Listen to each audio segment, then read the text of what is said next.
Guys, this is Abhishek from GetShoes.com, and today we are going to compare the Nexus 7 with the Asus Fonepad. Nexus 7 is already a rockstar tablet, and it's a nice tablet which is very good in terms of the build quality as well as in terms of the software. You get the latest version of Android on this device all the time, because this device is again running the latest version as of now, that is 4.2.2, which is the latest version.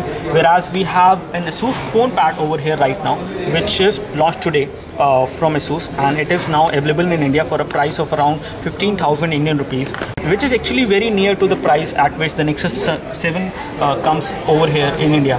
This one is the 8GB model, whereas this one is the 16GB model. But if you compare the pricing of both of these tablets, you have a similar pricing of this one 8GB and the similar pricing of this one, which is 16GB. But if I talk about the overall differences in terms of the technical specifications on these devices, you have IPS LCD display on both of these devices, which is 7-inch diagonal over here. When it comes to the overall resolution which you get on this device, you get 1280 into 800 pixels. This is how the display looks like.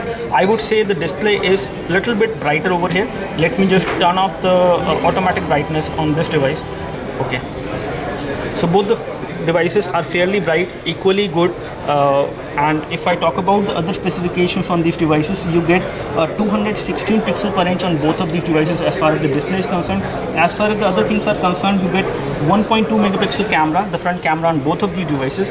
This tablet, the Asus Fonepad, is capable of doing a voice call over the GSM network, whereas you do not have the voice calling feature in Asus Nexus 7.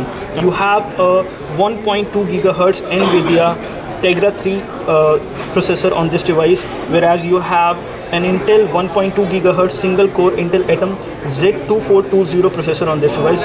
Both of these devices have 1 GB of RAM. If I talk about the other things, you have Android 4.2 on this device. Let me just show you the version of Android. So this device will definitely get the Android updates much faster as compared to this one. But Asus always pushes the latest version of Android to their devices, as we have seen till now. And if I right now compare the version of Android, so you have just a second. So the Android version on this device is 4.2.2, which is the latest version, whereas on this device, which is just launched right now, it has Android 4.1.2. Apart from this, you have similar kind of features on both of these tablets, apart from the voice calling. But there is one more difference, is that the build quality.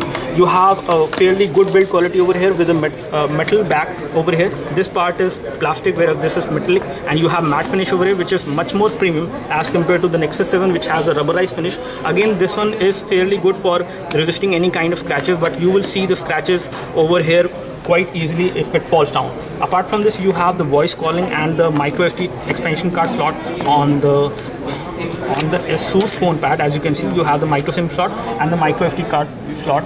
This is for voice calling, as for using 3G data as well. And here you have the slot for the expanding the storage of the device. Up to 32 GB of maximum memory card can be used in this particular slot. If I talk about the battery on these devices, the battery on Asus Nexus 7 is 4325 mAh, whereas the battery which you see on Asus Fonepad is 4270 mAh. There is a very little difference in terms of the battery rating, but both of these devices should be fairly good when it comes to the overall backup. And that's all from us as far as the quick hands-on comparison review of both of these devices right now. The Nexus 7, which is a very good tablet, and the Asus Fonepad, which is again a very good premium looking tablet launched from Asus today. Thanks for watching this video. You can like this video if this video helped you. If you have any questions, please leave them in the comment section below. You can like this video by clicking the like button below. You can subscribe to our YouTube videos like this by clicking the subscribe button below. Thanks for watching this video. This is Abhishek signing off. Thank you.